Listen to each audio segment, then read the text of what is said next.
নমস্কার, we the people এ স্বাগত আবারও আপনাদের। আজকে আমরা আলোচনা করব এই সাম্প্রতিক যে ঘূর্ণিঝড়টা হয়ে গেল ইয়াস, তার প্রভাবে আমরা দেখলাম যে আবারও যেরকম প্রত্যেকটা ঘূর্ণিঝড়ের সময় আমরা দেখি আবারও সুন্দরবনে বিস্তীর্ণ নদী বাঁধ ভেঙেছে এবং দীর্ঘমেয়াদী ক্ষতি বলতে যদি কিছু সব থেকে বড় ক্ষতি যদি কিছু কথা আমরা ভাবি সারা রাজ্যের মানুষের, সেটাই সম্ভবত সব থেকে বড় ক্ষতি। এই যে আয়লার পর থেকে আমরা দেখছি, তার আগেও হয়েছে অবশ্যই, নদী বাঁধ মেরামতের একটা দীর্ঘ প্রকল্প নেওয়া হয়, বহু ব্যয় সাপেক্ষ প্রকল্প নেওয়া হয়, কিন্তু আবারও ঝড়ের সময় বারবার সেই বাঁধ ভাঙে, মানুষ অবর্ণনীয় দুর্দশার মধ্যে পড়েন। কেন? যে প্রকল্পগুলো আমরা হাতে নিই তার মধ্যে কি কিছু গলদ আছে, তার রূপায়ণে কি কিছু গলদ আছে? এই সমস্ত বিষয় নিয়ে আজকে আমরা আলোচনা করব।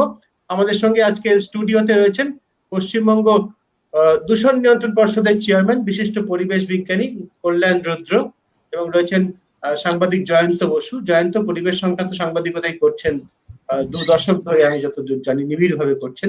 স্বাগত দুজনকে অনুষ্ঠানে। কল্যাণবাবু, আমার প্রশ্নটা আমি বলেই দিয়েছি, শুধু শুধু সময় নষ্ট করে লাভ নেই। আমাদের পরিকল্পনার মধ্যে কি গলদ আছে? বারবার কেন আমরা এরকম পরিস্থিতির মধ্যে পড়ি? হাজার হাজার কোটি টাকা করে খরচ করে প্রকল্প, এবং আমরা দেখতেই পাই যে সে চুরমার হয়ে যাচ্ছে সে সমস্ত কংক্রিটের বাঁধ। কেন? দেখুন, এই প্রশ্নটার উত্তর পেতে গেলে আমাদের ফিরে যেতে হবে সেই ঔপনিবেশিক পর্বে, যখন সাহেবরা সুন্দরবনে জঙ্গল কেটে বসতি শুরু করলো, সেই অষ্টাদশ শতাব্দীর শেষের দিক থেকে। তখন এবং এখনো সুন্দরবনের ভূমি কিন্তু অপরিণত বসবাসের অযোগ্য। এরকম একটা অপরিণত ভূমিতে তারা সিদ্ধান্ত নিল বসতি। জঙ্গল কাটা হলো। জঙ্গল যখন কাটা হয়ে গেল পশ্চিম দিকটা করে, বিশেষ করে 54টা দ্বীপের জঙ্গল পুরোপুরি কেটে সাফ করে ফেলা হয় সেই সময়, তখন ওরা দেখলো জোয়ারের জল ঢুকে যাচ্ছে কৃষি জমিতে, চাষ করা যাচ্ছে না, লবণাক্ত জল। তখন ওরা নদীতে বাঁধ দিতে আরম্ভ করে। একটা কথা গোড়াই বলে রাখা ভালো, সুন্দরবনের যে দুই বাংলা মিলিয়ে যে 13টা বড় খাড়ি সাগরে মিশেছে, এগুলো ঠিক নদী নয়, এগুলোকে খাড়ি বলাই ভালো। এগুলো দিয়ে জোয়ারের জল ঢুকে ভাটায় জল বেরিয়ে আসে। সাহেবরা যখন বাঁধ বা এমব্যাঙ্কমেন্ট দিতে আরম্ভ করলো, তখন এই নদীগুলোর একটা মূল চরিত্র ওরা ভালো করে অনুধাবন করেনি। একটা হচ্ছে এই নদীগুলো ভাটায় সংকুচিত হয়, জোয়ারে প্রসারিত হয়। এই যে নদীর যে গতিটা, অর্থাৎ অর্থাৎ জোয়ারের সময় সে প্রসারিত হবে, ভাটায় সংকুচিত হবে। ওরা বেশিরভাগ ক্ষেত্রে এই বাঁধটা দিল সংকুচিত নদীটার পার বরাবর, অর্থাৎ যে এটাকে আমরা ইংরেজিতে বলি ইন্টারটাইডাল স্পেস, অর্থাৎ লো টাইড লাইন আর হাই টাইড লাইনের মাঝখানে পার বরাবর যে জমিটা আছে, এই জমিটাকে পর্যন্ত ওরা দখল করে নিল। এই যে করলো, তাতে নদীটা ছোট হয়ে গেল, মানে তার যে প্রস্থে ছোট হয়ে গেল, এবং নদীটা জোয়ারের সময় যে পলিটা প্লাবন ভূমিতে ফেলে আসতো বা ইন্টারটাইডাল স্পেসে ফেলে আসতো, সেইটা আর উপায় রইল না। ফলে ক্রমশ নদী বাধ্য হলো, এক হচ্ছে তার ক্রস সেকশনাল এরিয়া ছোট হয়ে গেল, দুই হচ্ছে নর্মাল জোয়ার, যেটা স্বাভাবিক জোয়ার ছিল, সেটা বানে পরিণত হতে আরম্ভ করলো, টাইট হতে আরম্ভ মানে হাই টাইট হতে আরম্ভ করলো। এবং এইটাতে যেটা হলো, নদীটা ক্রমশ পলি সঞ্চয় করে করে করে করে তার খাতকে এত উঁচু করতে আরম্ভ করলো যে দেখা গেল যে আস্তে আস্তে আজকে 200-250 বছর পরে আমরা দেখছি একটা ভরা জোয়ারে সমুদ্রে। আর আপনি যদি সুন্দরবনে একটা লঞ্চের থেকে গ্রামগুলোর দিকে তাকান, তাহলে গ্রামগুলো নিচে, আপনি গ্রামের ছাদগুলো দেখতে পাচ্ছেন, আর নদীটা উপরে। ফলে এই যে ব্যাপারটা হয়েছে, সেটা হচ্ছে আমরা ইন্টারটাইডাল স্পেস গুলোকে দখল করে নিয়েছিলাম। এখন প্রকৃতি তার হারানো জমি ফেরত চাইছে। এই মূল কথাটা আগেই আমাদের বোঝা উচিত যে বাঁধগুলো নির্মাণের যে লাইন বরাবর নির্মাণ, ওখানে কোনো ধরনের সুস্থায়ী বাঁধ নির্মাণ করা সম্ভব নয়। নদী প্রসারিত হতে চাইলে সে যতটা জায়গা সে চায়, তাকে ততটা জায়গা ফিরিয়ে দেওয়া দরকার। সমস্যা এবং জটিলতা হচ্ছে এই নদীর পাড়গুলো সবচেয়ে ঘনবসতিপূর্ণ। এখন চাইলেই নদীকে তার জায়গা ফিরিয়ে দেওয়া যাচ্ছে না বলেই আমরা ওই স্থান বরাবরই বারবার আবার বাঁধ পুনর্নির্মাণের চেষ্টা করছি, ফলে বারবার ভাঙছে। এটা কংক্রিটের হলে কখনো কখনো উপচে পড়ছে, ওভারটপ করছে, আবার কখনো কখনো সে ভেঙে ফেলছে। আমাদের মূল সমস্যাটা কিন্তু বাঁধের অবস্থান, বাঁধের লোকেশন। এবং এটা আমাদের বুঝতে হবে নদীর যে গতিশীলতা, নদীর যে ডাইনামিক্স, সেইটা আমাদের বুঝতে হবে। এই প্রসারণের সুযোগটা যদি আপনি নদীকে না দেন, তাহলে নদী হয় ভাঙবে অথবা সে উপচে যাবে। প্রথম এইটাই বোঝা উচিত যে এই বাঁধগুলো অবস্থানগত ভাবেই দুর্বল। তাহলে আমি যেটা বুঝলাম, খুব চমৎকার বুঝিয়ে আপনি বললেন, আমি এবং আমার দর্শকরা যেটা বুঝলাম, তার মানে ব্রিটিশ আমলে সেই থেকেই যে ভুলটা হয়েছিল, সেই ভুলটা আমরা উত্তরাধিকার সূত্রে বহন করে চলেছি। এখন তাহলে স্থায়ী সমাধান হতে পারে যে ওই অঞ্চল থেকে জনবসতি সরিয়ে জোয়ারের জল যেখানে বাঁধ দেওয়া উচিত প্রসারিত নদীর কিনারায়, সেইখানে বাঁধ দেওয়া, সেটা কি সম্ভব? দেখুন, এই কাজটা কিন্তু খুব সহজ নয়, খুব কঠিন কাজ। কঠিন কাজ মানে আমাদের দেখতে হবে যে অ্যাকচুয়ালি আমাদের কাছে না খুব ভালো তথ্য নেই। সেচ দপ্তর একটা বলে যে ৩,৫০০ কিলোমিটার নদী বাঁধ আছে সুন্দরবনে। আমি স্যাটেলাইট থেকে যা হিসেব করে দেখছি, ঠিক কার্যকর নদী বাঁধ মানে অনেক নদী বুঝে গেছে, কার্যকর নদী বাঁধ ২,০০০ কিলোমিটারের বেশি নয়। আমাদের দেখতে হবে যে কোথায় আমি নদীকে প্রসারণের সুযোগ দিতে পারি, কোথায় পারি না। যেমন যদি ধরি গোসাবা বাজারটাই একেবারে নদীর গা ঘেঁষে রয়েছে, আমি ওখান থেকে কত লোককে সরাবো, এটা বাস্তবে কথাটা ভাবতে হবে। কিন্তু কিছু কিছু জায়গায় নদীকে যদি আমরা রেগুলেটেড স্পিল অ্যালাউ করে দিই এবং কিছু জায়গাকে যদি আমি ওকে পলি সঞ্চয় করতে দিই, আমাকে আজকেই আমার বন্ধু মৌসুমীতে বলছিল একটা জোয়ারে তার ঘরের ভেতর 2 ইঞ্চি করে পলি পড়ছে। আমি একটা সহজ কথা আপনাদের বুঝিয়ে বলতে চেষ্টা করব, সেটা হচ্ছে সুন্দরবনের পশ্চিম দিকটায় জঙ্গল কেটে আমরা বসতি তৈরি করেছিলাম এবং সেখানেই বাদ দিয়েছিলাম, এবং পূর্ব দিকে যেখানে জঙ্গল সেখানে কিন্তু কোনো বাদ নেই। আয়লাই বলুন আর এই ঝড়ই বলুন, আপনি দেখবেন সেখানে জল জমে না সেখান থেকে, কারণ সেখানে প্রতিদিন জোয়ারের জল ঢোকে, প্রতিদিন ভাটায় জল বেরিয়ে যায়, প্রতিদিন পলি সঞ্চিত হয়। ফলে ওই জায়গাগুলো, জঙ্গল এলাকাগুলো বসতি এলাকার থেকে প্রায় 2 মিটার উঁচুতে আছে, কারণ সেখানে প্রাকৃতিক প্রক্রিয়াটা স্বাভাবিকভাবে প্রতিদিন চলছে। আমরা এইবার ভাবতে হবে যে এই যে সেডিমেন্ট, ইংরেজিতে যদি বলি সেডিমেন্ট ডিসপারশাল মেকানিজমটাকে কিভাবে ফিরিয়ে আনতে পারি। এই সেডিমেন্ট ডিসপারশাল মেকানিজমটাকে যদি আপনি না অ্যালাউ করেন, আমি দেখছিলাম 1 লিটার জলে প্রায় 15 মিলিগ্রাম করে সেডিমেন্ট লোড থাকে। আপনি বুঝতে পারেন 100 কোটি টন পলি বাংলার মোহনায় প্রতি বছর গঙ্গা ব্রহ্মপুত্র মেঘনায় ফেলছে, আর জোয়ার তাকে নিয়ে ঠেলে ঢুকছে। আপনি যদি এটাকে স্পিল অফ না করতে দেন, তাহলে নদীও থাকবে না, বাঁধও থাকবে না, আমি বসতিকেও রক্ষা করতে পারবো না। ফলে এইটা ভাবতে হবে যে কোথায় কোথায় রেগুলেটেড স্পিল, সব জায়গায় করা যাবে না আমি জানি, কিন্তু কিছু কিছু জায়গা আইডেন্টিফাই করতে হবে আমাকে যেখানে আমি এটা অ্যালাউ করবো। তারপরে এই জমিটা উঁচু হয়ে গেলে মানুষকে সেখানে আমার বসতি করতে হবে। এটা একটা লং টার্ম প্ল্যানিং, 2 রকমের প্ল্যানিং হয় জানেন তো। দেখুন, এই মুহূর্তে নদীতে যে বাঁধগুলো ভেঙে গেছে সেগুলোকে সারিয়ে ফেলাটা খুব জরুরি। যে অবস্থা আছে সেখানেই সারিয়ে ফেলতে হবে, কারণ সেখান দিয়ে প্রতিদিন জল ঢুকছে বেরোচ্ছে। তারপরে আমাকে ভাবতে হবে যে আমি লং টার্মে কি করব। কিন্তু এই পিসমিল ওয়ার্কে কিন্তু সুস্থায়ী কোনো সমাধান এখনই খুঁজে পাওয়া যাবে না, আমাকে খুঁজতে হবে লং টার্ম প্ল্যানিং এর জন্য।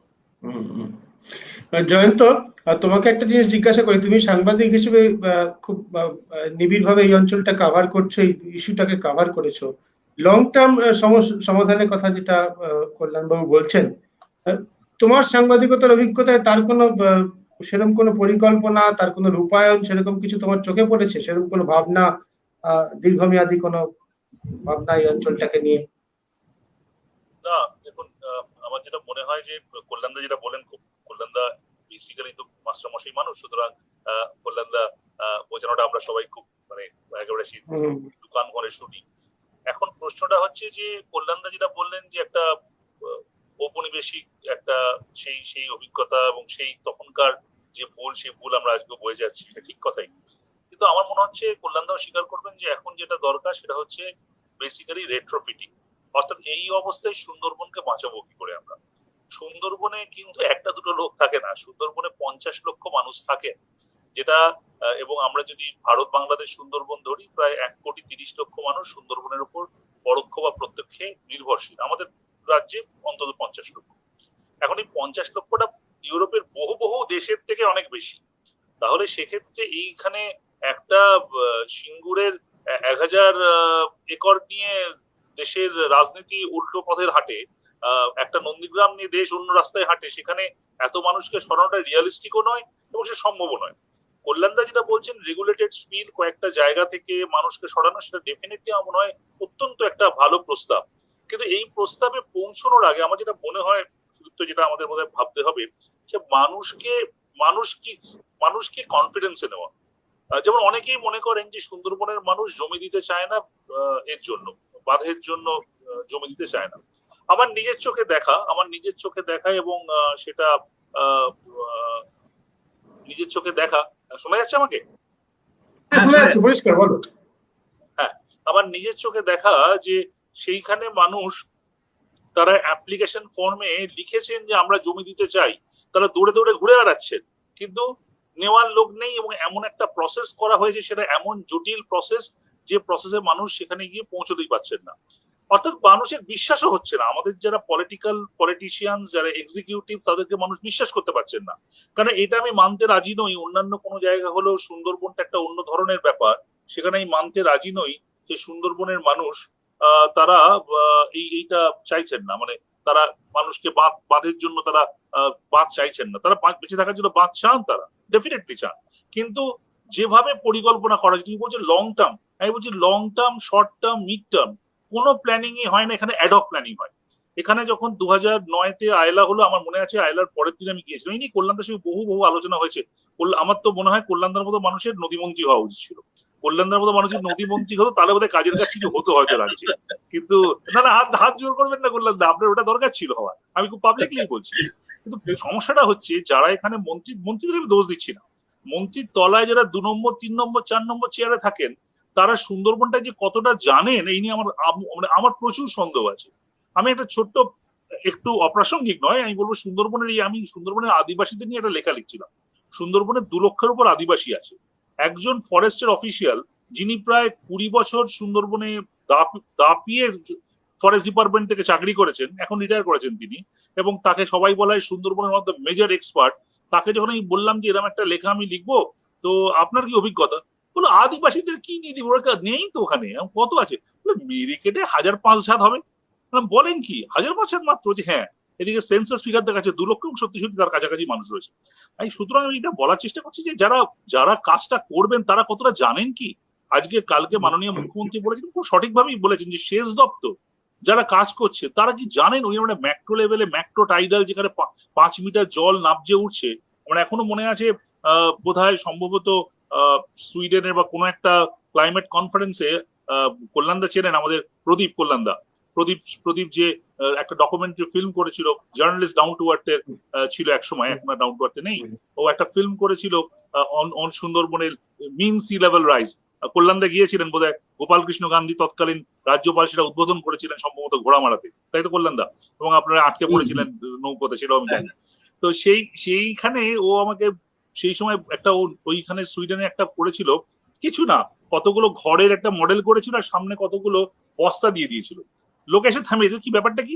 এই কল্যাণ এক্ষুনি যেটা বললো যে এই বস্তার তলায় থাকেন ওরা, মানে বাঁধের তলায়, মানে বাঁধের লেভেলটা মানুষের থাকার অনেক ওপরে।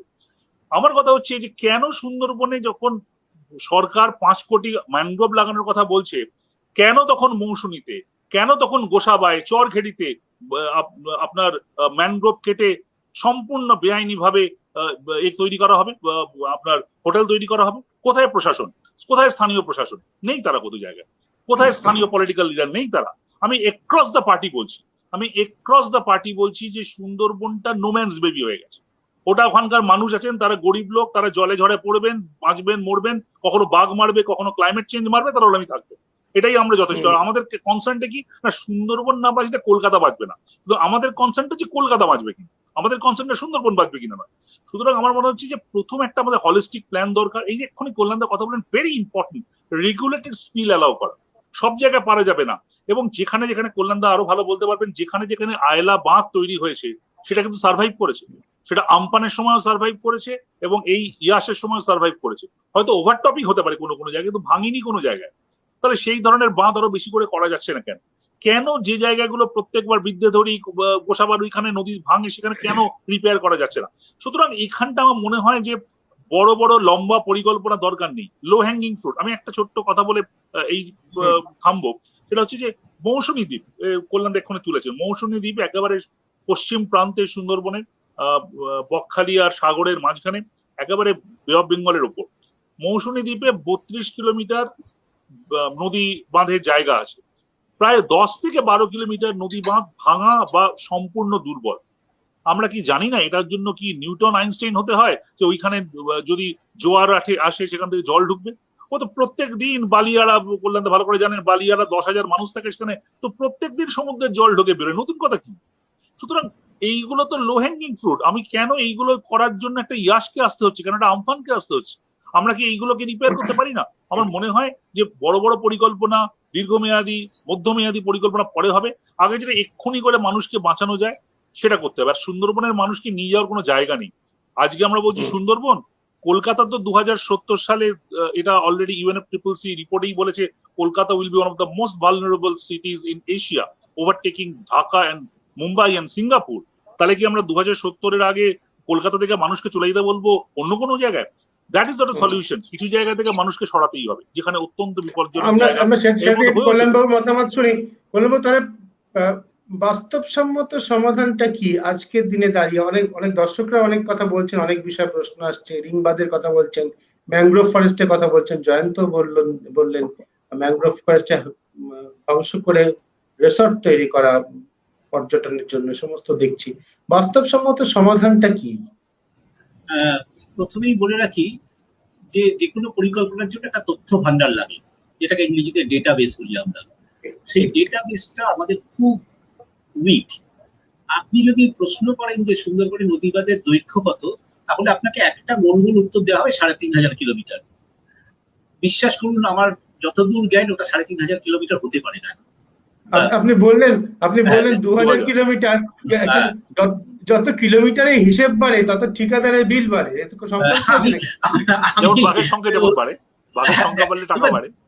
দ্বিতীয় হচ্ছে যে সব বাঁধ এক জাতীয় নয়।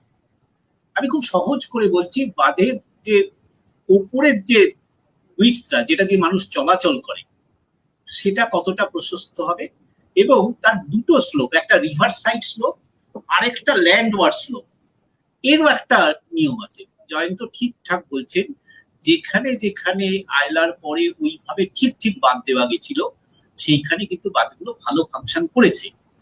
এখন এইটা একটা জিনিস পরিষ্কার করে নেওয়া উচিত যে এই বাঁধগুলো এত বেশি নির্মাণের খরচ সাপেক্ষ যে 2000 কিলোমিটারই হোক বা 3,500 কিলোমিটারই বা 3,500 কিলোমিটারই হোক, এটা পুরোটা কংক্রিটাইজ করে দেওয়া সম্ভব নয়। আর আমি ব্যক্তিগতভাবে মনে করি এটার এখনই প্রয়োজন নেই।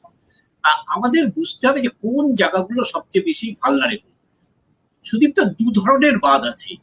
একটা বাঁধ নদীর পাড় বরাবর, সেই যে নদীর পাড় বরাবর যে বাঁধগুলো, তাদেরও অনেক শ্রেণী বিভাগ আছে। কোনোটা একটু সংকীর্ণ, কোনোটা একটু প্রসারিত, কোনোটা কংক্রিট, কোনোটা মাটি দিয়ে তৈরি, ইত্যাদি ইত্যাদি। আর আরেকটা হচ্ছে সাগরের মোহনায়, যেমন মৌসুমীতে আছে, জি প্লটে আছে, গঙ্গাসাগরে আছে, পূর্ব পশ্চিমে বিস্তৃত বাঁধ আছে। এই বাঁধগুলো প্রথম পর্যায়ে যদি নদী বাঁধগুলো নিয়ে আমরা আলোচনা করি, তাহলে প্রথম আমাদের একটা তথ্য ভান্ডার তৈরি করা উচিত যে কোথায় কোথায় বাঁধগুলো সত্যি দুর্বল, কোথায় এগুলো ভেঙে যাওয়ার সম্ভাবনা সবচেয়ে বেশি। এটা খুব সহজ হাইড্রোডাইনামিক্স থেকে বোঝা যায়। সেইগুলোকে প্রথম আমাদের নজর দিতে হবে। দ্বিতীয় যেটা আমি বলতে চাই সেটা হচ্ছে যে এই যে প্রশ্নগুলো মাঝে মাঝে আসছে, সেটা হচ্ছে যে কতটা জায়গা কোথায় আমি অ্যাকোয়ার করতে পারবো, কোথায় কতটা জায়গা করবো না। জয়ন্ত যা বলছেন যে দেখুন, আমি অ্যাক্টিভিস্ট অনেকদিন এটা নিজেকে ভাবতাম, কিন্তু আমি দেখেছি অ্যাক্টিভিস্ট হওয়া সোজা, কিন্তু ইমপ্লিমেন্ট করা একটা দায়িত্ব নিয়ে খুব কঠিন। যারা মাঠে কাজ করে, যে সেচ দপ্তরের যে ইঞ্জিনিয়াররা, তারা যে সবাই দুর্নীতিগ্রস্ত এটা ভাবার দরকার নেই। আমি দেখেছি অনেকে প্রাণ দিয়ে কাজ করে, অনেকে প্রাণ দিয়ে কাজ করে, কিন্তু সমস্যাটা হচ্ছে যে এটা আমার নিজের প্রত্যক্ষ অভিজ্ঞতা। জয়ন্ত নিশ্চয়ই স্বীকার করে, যার নামে জমির কম্পেনসেশন পেয়েছেন তিনি আসলে জমির মালিকই নন। এটাও বোধহয় আরেকটা মিথ থেকে আমাদের বেরোনোর সময় হয়েছে। আমাকে ক্ষমা করবেন আমি এটা বলছি যে সব গ্রামের মানুষ খুব সরল এবং খুব সোজা। তারা নিজেদের অস্তিত্বের জন্য মাঝে মাঝে এমন আচরণ করেছেন অনেকে। অনেক মানুষ খুব ভালো, যে সেটা দেশদ্রোহিতার নামান্তর। ফলে এই জমি অধিগ্রহণটা খুব কঠিন কাজ। জয়ন্ত ঠিকই বললেন, শুধু একটা জমির কারণে 1000 হেক্টর জমি বোধহয় সিঙ্গুরে একটা সরকার বদলে গেল, 34 বছরের একটা সরকার বদলে গেল। ফলে জমিটা 1000 একর মাত্র, হেক্টর না, 1000 একর। হ্যাঁ, তো এইটা যদি হয়ে থাকে, সুন্দরবনের সমস্যাটা হচ্ছে যেটা বললাম আমি, নদীর পাড়টাই সবচেয়ে ঘনবসতিপূর্ণ এলাকা। আর আমি যে সায়েন্সটার কথা বলছি, যে নদী তার হারানো জমি ফেরত চাইছে, এটা কতটা দিতে পারবো কতটা দিতে পারবো না, প্রথম এইটা সিদ্ধান্ত নেওয়া উচিত। আমার জমি কোথা থেকে আমি পাবো, কোথায় মানুষকে আমি পুনর্বাসন দেব, কোথায় কিভাবে আমি ম্যানগ্রোভের, আমি দেখেছি যেখানে যেখানে ইন্টারটাইডাল স্পেসে জঙ্গল বা বাদাবন ছিল, তার পেছনের বাঁধ কম ভাঙে। এটা একেবারে প্রত্যক্ষ অভিজ্ঞতা থেকে দেখেছি। ফলে বাদাবন একটা প্রাকৃতিক প্রতিরোধ ব্যবস্থা। এই প্রতিরোধ ব্যবস্থাটাকে যতদূর সম্ভব আমাদের ফেরত আনতে হবে, কারণ হচ্ছে এটাই প্রাকৃতিক প্রতিরোধ করতে পারে একমাত্র। আর যেহেতু আমি 45 থেকে 50 লক্ষ মানুষকে ওখানে বাস করে, তাদের জীবন জীবিকা সুরক্ষাটা খুব জরুরি কাজ, কোথায় সম্ভবত সবচেয়ে প্রায়োরিটি কাজ। ফলে আমাদেরকে প্রথম আমি এক নম্বর এক এক করে আমি আবার করি, প্রথম আমাকে একটা তথ্য ভান্ডার তৈরি করা দরকার, যে কোথায় কোথায় বাঁধগুলোকে আমার কিভাবে পুনর্নির্মাণ করতে হবে, কোথায় আমি সরিয়ে দিতে পারি, কোথায় আমি রেগুলেটেড স্পিলের জমি পাবো বা পাবো না, কোথায় কত মানুষের বসতির জন্য আমার কত টাকা দরকার, এবং কোথায় কোথায় বাঁধগুলো কিভাবে পুনর্নির্মাণ করব, আর কোথায় কোথায় আমি বাদাবনের লেয়ার তৈরি করতে পারি, ওয়াল তৈরি করতে পারি। এই সমস্ত একটা সামগ্রিক পরিকল্পনা দরকার। আপাতত যেটা আমি আবার বলছি, ইমিডিয়েট টাস্ক হচ্ছে যে বাঁধগুলো ভেঙে গেছে সেগুলোকে প্লাগ ইন করে দেওয়া, যাতে প্রতিদিন এই যে প্রতিটা জোয়ারের ঘরের মধ্যে জল ঢুকে যায়, এটাকে বন্ধ করে দেওয়া দরকার। তারপরে একটা ইন্টারডিসিপ্লিনারি গ্রুপ অফ এক্সপার্টস, মানে আমি বলতে চাইছি তাতে সিভিল ইঞ্জিনিয়ার যেমন থাকবে, জিওলজিস্ট থাকবে, মেরিন সায়েন্টিস্ট থাকবে, হাইড্রোলজিস্ট থাকবে, এবং একজন এগ্রিকালচারাল সায়েন্টিস্টও থাকবে। এইরা নিয়ে তারা একটা অনুসন্ধান করুক, তারা একটা সুন্দরবন নিয়ে একটা লং টার্ম প্ল্যানিং করুক, এবং সেই লং টার্ম প্ল্যানিং নিয়ে এগোক সরকার। এইটা আমার প্রাথমিকভাবে মনে হচ্ছে। তা না হলে এই সুন্দরবনকে, যে জায়গাটা আমি বললাম যে মিন সি লেভেল থেকে মাত্র 2 থেকে 4 মিটার উপরে, যেখানে একটা স্বাভাবিক টাইট 5 মিটার পর্যন্ত উঠে যায়, এবং যে ক্লাইমেট চেঞ্জের, বে অফ বেঙ্গলের সি সারফেস টেম্পারেচার যেভাবে বাড়ছে, যেটা গ্লোবালি হাইস্ট বলা হচ্ছে, তাতে সাইক্লোন ফরমেশন এত ঘন ঘন হতে হবে, সব এক্সপার্টরাই বলছেন, আইপিসিসি থেকে সব এক্সপার্ট, যে তাতে সুন্দরবনকে রক্ষা যদি করতেই হয়, তাহলে লং টার্ম প্ল্যানিং ছাড়া কোনো উপায় নেই, এবং সেটা সাস্টেইনেবল হতেই হবে। তা না হলে কিন্তু আমরা সুন্দরবনকে রক্ষা করতে পারবো না। যেটা আপনি বললেন কল্যাণ বাবু, বিষয়টা এক্সপার্ট হিসেবে না জেনেও সাধারণভাবে যেটা সকলেই বুঝবেন, যে কোনো long term planning, sustainable planning, তার মূলত শুরুটা হচ্ছে একটা সলিড ডেটাবেস থেকে, যেটা আপনি বলছেন, যথেষ্ট তথ্য থাকবে, যথেষ্ট বিজ্ঞানসম্মত তথ্য থাকবে, পরীক্ষিত তথ্য থাকবে, তার উপর দাঁড়িয়ে প্ল্যানিংটা হবে। সেই তথ্য ভান্ডার গড়ে তোলার কথা আপনি বারবার বলছেন। সেই কাজটা কি আদৌ আমাদের শুরু হয়েছে? সেই কাজটা বিজ্ঞানসম্মত ভাবে করা হয়? কোনো কাজ চলছে? আপনার নিজের একটা, আমি আমাদের সাংবাদিক বন্ধুদের থেকেই জানি যে আপনি নিজে তিস্তার যে কাজ করতে গিয়ে বোধহয় দেখেছিলেন যে জলের যে সমস্ত ডেটা আমরা পাই, সেগুলো কি সত্যি সত্যি মেপে টেপে ঠিকঠাক মতো দেওয়া হয় যেভাবে দেওয়ার কথা? দেখুন, আমি নিজে ব্যক্তিগতভাবে সুন্দরবনটা যেহেতু আমার খুব মানে কি বলবো, খুব রিসার্চ ইন্টারেস্টেড জায়গা। জয়ন্ত জানে যে আমরা আইলার পরে আমি অন্তত নিজে 9 বার গেছিলাম। সেই ছোট মোল্লাখালী, কুমিরমারি থেকে আরম্ভ করে সমস্ত জায়গাটা আমি দেখেছি কি, মানে একবারে। তারপরে আমি বহুবার গেছি, আমি বাচ্চাদের স্কুলে কাজ করি, মৌসুমীতে আমরা প্রায় প্রতি বছর যাই, এবং আমি চেষ্টা করি জি প্লটে থেকে আরম্ভ করে সাগরের সব জায়গায় আমার সীমিত ক্ষমতার মধ্যে। এখন তথ্য ভান্ডারের কথা যদি বলেন, তাহলে আমি সুন্দরবনের 22টা বসতি দ্বীপ গত 1 শতাব্দীতে কিভাবে বদলে গেছে তার একটা তথ্য তৈরি করেছি। সেটা হচ্ছে, আপনি যদি এই 22টা দ্বীপ প্রথম সার্ভে হয় 1917 সালে, একটা সার্ভে অফ ইন্ডিয়া একটা প্রথম সার্ভে করেছিল উপকূলটাকে। আমি তার সাথে যখন 2020 সালে স্যাটেলাইট ইমেজ মিলিয়ে দেখছি, আমি দেখছি পশ্চিমবঙ্গের উপকূল থেকে এই দ্বীপগুলো অন্তত 220 কিলোমিটার ছোট হয়ে গেছে। এবং মূলত হচ্ছে পশ্চিম সুন্দরবন অবিভক্ত, যদি অবিভক্ত সুন্দরবনকে ভাবেন পশ্চিম দিকটায় কেন হচ্ছে, একটা সহজ ব্যাখ্যা সবাই, যেহেতু আপনি পশ্চিম দিক থেকে সব জঙ্গল কেটে সাফ করে দিয়েছেন, ফলে সাগরের ঢেউ সোজাসুজি এসে আঘাত করছে। আরেকটা কথা মনে রাখবেন, মাঝে মাঝে নেদারল্যান্ডের উদাহরণ দেওয়া হয়, মাঝে মাঝে ইউরোপের অন্য দেশের কথা বলা হয়, মাঝে মাঝে উড়িষ্যার সাথে তুলনা করা হয়। এই সুন্দরবন ডেল্টা চরিত্রগতভাবে একেবারে ভিন্ন। সেটা হচ্ছে, খুব সহজ করে বলছি, এটা পশ্চিম থেকে পূর্ব দিকে প্রসারিত একটা উপকূল, যার দৈর্ঘ্য প্রায় 430 কিলোমিটার। আমাদের সাগরের মোহনা থেকে ওদিকে পূর্বে প্রায় মেঘনা পর্যন্ত যদি যান 430 কিলোমিটার। 13টা খাড়ি আছে, এই খাড়িগুলো উত্তর থেকে দক্ষিণে নেমে আসছে, যেগুলো সব ফানেল শেপ। ফানেল শেপ মানে নিচের দিকটা চওড়া, উপর দিকটা সংকীর্ণ। এবং এখানে একটা টাইড ভেলোসিটি অ্যাসিমেট্রি খেলা করে। টাইড ভেলোসিটি অ্যাসিমেট্রি মানে জোয়ারের জল প্রবল গতিতে 4 ঘন্টার মধ্যে সর্বোচ্চ উচ্চতায় পৌঁছয়, ভাটায় সে ধীরে ধীরে নামে। এখন এই যে তথ্য, প্রত্যেকটা দ্বীপ নিয়ে তথ্য, এটা আমি ব্যক্তিগতভাবে যতটা সম্ভব তৈরি করার চেষ্টা করছি, কিন্তু বাঁধটা এখন এত ভালো হাই রেজলিউশন স্যাটেলাইট ডেটা পাওয়া যায়, যদিও এটা ব্যক্তিগতভাবে ক্রয় করা খুব কঠিন, খুব কস্টলি। সেটা হচ্ছে যে সেই স্যাটেলাইট ডেটা থেকেই কিন্তু আমরা বুঝতে পারবো যে সত্যি সত্যি এফেক্টিভ এমব্যাঙ্কমেন্ট এখন কতটা।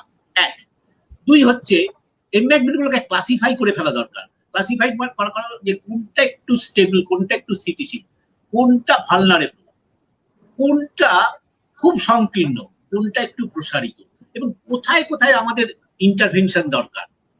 এই ডেটাবেসটা, এটা একটা কোনো রিসার্চ ইনস্টিটিউট করতে পারে, অথবা কোনো সরকারের একটা দরকার, একটা সুন্দরবন ডেভেলপমেন্ট বোর্ড বলে একটা সংস্থা আছে, তারা করতে পারে।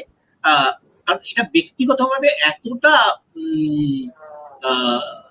বিনিয়োগ করা কোনো ব্যক্তির পক্ষে খুব কঠিন কাজ, কারণ স্যাটেলাইট ইমেজ গুলো অত্যন্ত কস্টলি, অত্যন্ত ব্যক্তিগতভাবে কেউ, কারণ একটা রিসার্চ টিম দরকার, কিন্তু এটা অসম্ভব নয়, এটা তৈরি করে ফেলা সম্ভব। হ্যাঁ, তার মানে সেই আপনি যেটা বলছেন এটা সম্ভব, তার জন্য কিছু অর্থ প্রয়োজন, কিছু সরকারি উদ্যোগ প্রয়োজন, কিছু মানুষকে ভাবনা চিন্তা করে সেটাকে একটা কর্তব্য করতে হবে, এটা ঠিক করা দরকার। সেইখানেই তো যেটা জয়ন্ত যেটা বলছিল, যে সেই উদ্যোগের অভাব চোখে পড়ে। আমাদের অনেকেই দর্শকরা বলছেন যে এই যে, হ্যাঁ জয়ন্ত আসছি তোমার কাছে, এই প্রশ্নটা নিয়ে যাচ্ছি, ইনফ্যাক্ট এটা নিয়ে একটু আলোচনা করা বোধহয় দরকার। এই যে কথাগুলো আমরা এখানে আলোচনা করছি, এটা তো এমন নয় যে এখানেই প্রথম আলোচনা হচ্ছে, এবং এটা এমন নয় যে এটা কর্তা ব্যক্তিদের যারা দরকার তাদের জানাও নেই। তা সত্ত্বেও নজরটা তো পড়ছে না। আমরা তো দেখছি যে বছরের পর বছর একই আলোচনা হচ্ছে, একই জিনিস হচ্ছে, মানুষ একই দুর্ভোগের মধ্যে রয়েছেন। আগামী দিনে সমাধানটা কি হতে পারে? জয়ন্ত কিছু বলছিলে তুমি? হ্যাঁ, এটা আমার প্রশ্ন। আমি এই প্রসঙ্গেই বলছি যে কল্যাণদা বললেন যে স্যাটেলাইট পিকচারের কথা, এটা খুব ইম্পর্টেন্ট। আমার কথা হচ্ছে যে সুন্দরবন দপ্তর, যে সুন্দরবন অ্যাফেয়ার্স ডিপার্টমেন্ট, তার বাজেট বাড়তে বাড়তে এখন প্রায় 500 কোটি টাকার আশেপাশে। এবারে আপনি যদি দেখেন যে সুন্দরবনে কোন কোন দপ্তর কাজ করে, সুন্দরবন দপ্তর কাজ করে যেটা হচ্ছে বেসিক্যালি যেখানে মানুষ থাকে, অর্থাৎ কিনা 100টা মতো দ্বীপে যে 50% দ্বীপে মানুষ থাকে, সেইগুলোতে 54টা দ্বীপে সুন্দরবন অ্যাফেয়ার্স ডিপার্টমেন্ট কাজ করে। এছাড়া ইরিগেশন ডিপার্টমেন্ট আছে, এনভায়রনমেন্ট ডিপার্টমেন্ট অল্প কিছু হয়তো করে, ফরেস্ট ডিপার্টমেন্টে হিউজ ইনভেস্টমেন্ট আছে যেটা ফরেস্ট এরিয়াতে। সব মিলিয়ে আমি হিসেব করে দেখেছি, কেননা ভারত বাংলাদেশ দুই সুন্দরবন নিয়ে প্রায় আমি গত 10 বছর ধরে ধাক্কাধাক্কি করছি, কারণ আমার ব্যক্তিগতভাবে মনে হয়, যেটা একটু আগে কল্যাণদের কথাটা তুলেছিলেন, যে যেহেতু সুন্দরবনের যে ক্লাইমেটিক ইম্প্যাক্ট সেটা পৃথিবীর অন্যতম হাইয়েস্ট ইম্প্যাক্ট। এখানকার sea level rise is around 8, মানে প্রায় সারা পৃথিবীতে যা তার ডবলের উপর। ভারতবর্ষে তো হাইয়েস্ট বটি, one of the highest in the world.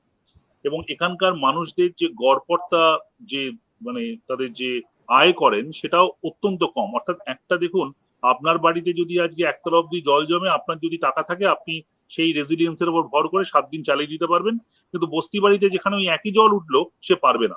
অর্থাৎ এটা ইকোনমিক এন্ড এই সোশ্যাল রেজিলিয়েন্সটা একটা খুব বড় জিনিস, যে কোনো এই প্রতিকূল পরিস্থিতিকে আটকাতে। সুন্দরবনের মানুষদের কথা যখন আমরা বলছি, শুধু বাঁধ দিয়ে কিন্তু সুন্দরবনের মানুষকে তাদেরকে মানে রিজুভিনেট করা যাবে না, তাদেরকে ফিরিয়ে আনা যাবে না। সুন্দরবনের মানুষের কতগুলো বেসিক ফিচার্স মাথায় রাখতে হবে। এক নম্বর হচ্ছে সুন্দরবনের কিন্তু average education level is very high, where is the employment level is very poor. কেন আমরা সুন্দরবনে সেই ধরনের ইন্ডাস্ট্রি, ওখানে তো প্রচুর ন্যাচারাল রিসোর্সেস আছে। আমি আজকে কাম্বোডিয়াতে যাই, কাম্বোডিয়াতে আপনি যান, আপনি থাইল্যান্ডে যান, দেখবেন ওখানে ম্যানগ্রোভ দিয়ে, অন্যান্য প্লান্টস দিয়ে প্রচুর ইন্ডাস্ট্রি তৈরি হয়েছে। কেন সুন্দরবনে আমরা সুন্দরবনের পরিবেশের মতো করে গ্রিন ছোট ছোট ইন্ডাস্ট্রি করতে পারি না, যে ইন্ডাস্ট্রিগুলোতে ওখানকার মানুষ কাজ পাবেন, তারা করতে পারবেন? কেন আজকে সুন্দরবনের ওয়াটার সার্ভিস যেটা, মানে অর্থাৎ কিনা কেন এত সুন্দরবনে এক একটা ব্রিজ করতে গভর্নমেন্ট 400 কোটি টাকা খরচা করে? আমি সেদিন নতুন মন্ত্রীকে বলছিলাম, সুন্দরবনের মন্ত্রীকে, যে কেন ব্রিজ করাটা থামান না? ব্রিজের টাকাটা যদি ওইখানে একটা খুব effective and efficient water service করা যায়। আপনি যদি আজকে ভেনিসে যান, ভেনিসে কিন্তু ইচ্ছা করলে করে ব্রিজ করতে পারতো না, করেনি ওরা। ওরা কিন্তু পুরো ভেনিসটাকে ওয়াটার সার্ভিস দিয়ে লিঙ্ক করেছে এবং স্থানীয় মানুষ সেখানে কাজ করে। তাহলে আজকে যদি এটা আপনি খুব এফেক্টিভ এফিসিয়েন্ট এটা ওয়াটার সার্ভিস করেন, ট্রান্সপোর্ট সার্ভিস করেন, তাহলে ওখানকার লোকজন কাজ পাবে। আপনি ওখানে ট্যুরিজম, কেন আজকে ওই নিয়ম ভেঙে কলকাতা থেকে, কলকাতার মানুষ যারা ওখানে ওই স্থানীয় মানুষকে নয় একটা মস্তানকে কাজে লাগিয়ে, নয় একটা রান্না করার লোককে কাজে লাগিয়ে, নয় একটা দরওয়ান কাজে লাগিয়ে তারা তাদেরকে দিয়ে ব্যবহার করে ইন্ডাস্ট্রি চালায়, তারা ব্যবহার করে ট্যুরিজম চালায়? কেন ওখানকার স্থানীয় মানুষদেরকে কোঅপারেটিভ করে আইন মেনে ট্যুরিজম করানো যায় না? এইগুলো গেম চেঞ্জার। যদি এইগুলো আমরা করতে পারি তাহলে লোকাল লেভেলের রেজিলিয়েন্সটা বাড়বে। এটা হচ্ছে সোশ্যাল রেজিলিয়েন্স। এটা আমার কাছে ফিজিক্যাল রেজিলিয়েন্স বাড়ানোর সঙ্গে সঙ্গে সোশ্যাল রেজিলিয়েন্স বাড়াটা অত্যন্ত জরুরি। শুধু বাঁধ বড় করলে, বাঁধ করলে হবে না, বাঁধের সঙ্গে এইটাও দরকার আছে। কিন্তু আমার কথা হচ্ছে টাকার কোনো অভাব নেই। টাকার কথা হচ্ছে সুন্দরবন দপ্তর এবং অন্যান্য দপ্তর মিলে আমার ধারণা মিনিমাম করলাম 1000 কোটি টাকার থেকে মিনিমাম কম বাজেট প্রত্যেক বছর সুন্দরবনের জন্য খরচ হয় না। কি হয় সেই টাকাটা? কেন একটা হলিস্টিক, কেন সুন্দরবনের জন্য এখন অব্দি একটা হলিস্টিক প্ল্যান বানানো গেল না? কে আটকালো? এবং আমি খুব দায়িত্ব নিয়ে বলছি যে যদি সুন্দরবনের জন্য পশ্চিমবঙ্গ সরকারকে ভারত সরকার সাহায্য করে, তাহলে ইন্টারন্যাশনাল সাপোর্ট পেতেও খুব একটা অসুবিধা হওয়ার কথা নয়। এই কারণে কথা নয়, যেহেতু সুন্দরবনের মানুষ তারা এই যে ক্লাইমেট চেঞ্জ এবং কার্বন যে সিনারিও, তাতে কিছু কন্ট্রিবিউট করেন না। কদিন হলো ইলেকট্রিসিটি গেছে সুন্দরবনে, কটা মানুষ ইলেকট্রিসিটি ব্যবহার করতে পারেন? তারা ততদিন সোলার ব্যবহার করতেন কিছু লোক। তো আমার কথা হচ্ছে এটা পারসেপশনের ব্যাপার। সুন্দরবনের মতো আছে, প্রত্যেকবার একটা বছরে জল ঝড় হবে, তখন লাফালাফি হবে, আমরা কাগজ থেকে যাব। কিছু খুব ভালো, আপনি জানেন, খুব ভালো ছবি তোলার জায়গা, গলা অব্দি জলায় ডুবে মাথায় হাঁড়ি নিয়ে এক মহিলা যাচ্ছেন, খুব ভালো ছবি হয়, আমাদের কাছে খুব ইন্টারেস্টিং লাগে। কপি লিখতেও খুব ভালো লাগে যে পাথর প্রতিমাতে সীতারামপুর গ্রামে বন্যার জল ঢুকে আসছে আর মানুষ সেখানে একেবারে মানে সামনে বুকে বুক দিয়ে জল আটকাচ্ছে, এগুলো খুব ইন্টারেস্টিং স্টোরি লিখতে হয়। প্রশাসনের কাছেও সেরকম। আজকে মাননীয় মুখ্যমন্ত্রী জিজ্ঞেস করেছেন, খুব সঠিকভাবে জিজ্ঞেস করেছেন, যে 5 কোটি যে ম্যানগ্রোভ গাছ লাগানোর কথা ছিল, কি হলো, গাছটা কোথায় গেল?